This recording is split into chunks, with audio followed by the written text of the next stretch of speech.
Hello, in this video, we'll solve this problem. We want to find the number of rational zeros of the polynomial. So to find the zeros of this polynomial, we'll attempt to factorize it using grouping since we have four terms.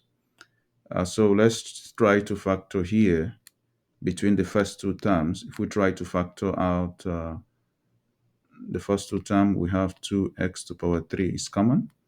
So here will be x minus, and here will be 2, right? Then the third term and the fourth term, 3x is common. So we have x plus a 3. So here you cannot move forward because you see we don't have common factor anymore. So this will not work. Now, if you try to rearrange, let's say you try to rearrange, let's say we try to take the first and the third term and we write it as 2x4 plus 3x squared, then minus plus 9x. If we take x squared also here, because that is only what is common here, we'll have what? 2x squared plus 1. No, plus 3. While here we can take minus x, that is the only thing that is common. And this will give us 4x squared plus 9. So you see also this is not nice. This is not the same thing as this, so we cannot continue. So now let's just go directly. So we can take just what is common to all of them. X is common, as you can see. If you take x out, here we'll have 2x cubed plus 4x what? X squared plus 3x plus 9. So from here we see that what? X equals to 0 is one of the rational zeros. So we can now look at this one to try to factorize this.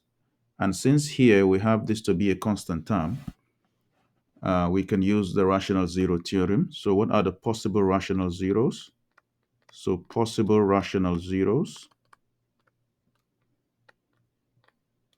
remember that will be the factors of what? Factors of the constant term, which is 9, over factors of what? The leading coefficient, which is 2. And this will give us the factors of 9 are plus minus 1, plus minus 2, plus minus what? No, plus minus 2 is not there, plus minus 3, and then plus minus 9. Then divide by the factors of 2, just plus minus 1, plus minus 2. So with this, we can get possible rational zeros. We can get that by dividing this one by what is in the denominator. So you have plus minus 1, plus minus half. That is 1 divided by 2. Then you have 3 divided by 1, so you have plus minus 3. And now 3 divided by 2, plus minus 3 over 2. Then we have 9 divided by 1, plus minus 9. And 9 divided by 2, plus minus 9 over 2. So all of this here are the possible rational zeros. But do we need all of them? No, we just need to check which one will work, which one will be a 0. And usually we do that using what? Long synthetic division. So we put the coefficient here, the coefficient of the polynomial, 2 minus 4, 3, and what? And 9. So we want to test all of this. We have about how many of them? 1, 2, 3, 4, 5, 6. Let's say about 12. So let's start with 1. So this is, if you put 1 here, the coefficient, this 2 will go down. 1 times 2, we have 2. Minus 4 plus 2 is going to be minus 2. Then 1 times minus 2 is still minus 2. Then 3 plus minus 2 is 1. Then we have 1 times 1, which is 1. And if you add 9 plus 1 will give us 10. So you see the remainder is not 0. So it means we cannot use, it means 1 is not a 0. So let's try another one. Let's try minus 1. you try minus 1, this will be 2. Minus 1 times 2 is minus 2. Minus 4 and minus 2, it's minus 6. Minus 1 times minus 6 will give us 6. We're multiplying this and this now. Then we add 3 plus 6, which will be 9. Then we take what is outside here, which is minus 1. We multiply it with 9. So this will give us what? Minus 9. So finally, we will add this and this.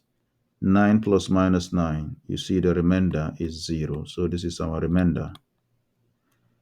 So it means that what? It means that this polynomial we can continue, and if minus 1 is a 0, then x plus 1 is a factor. So what is left now is this quotient here, which is going to be 2x squared minus 6x plus what? Plus 9. Okay. Now, we now need to check. This is a quadratic equation, so this we don't need to use rational zero theorem. You can try to factorize it, or you can try to use any of the method for solving quadratic equation.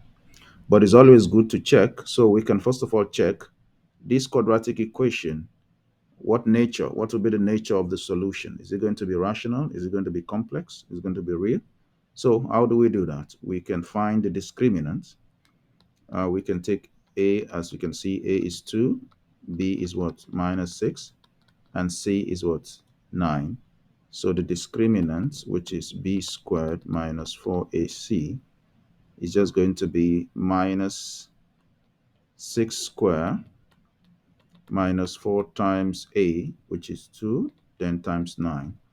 So minus 6 squared, this will give us 36, minus, you have 4 times 2 times 8, so this is 72.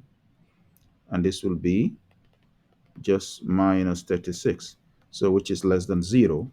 So it tells you that the two solutions of that quadratic equation will be complex, non-real.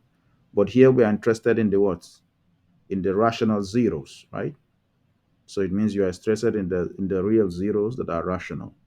So we don't need to continue. So from here, as you can see, from this we will get x equals to 0, which is a rational number. And from here we'll get x equals to what? Minus 1. So these are the only two rational zeros. And that's why the answer is D. So I hope this short tutorial is clear. Thank you for watching.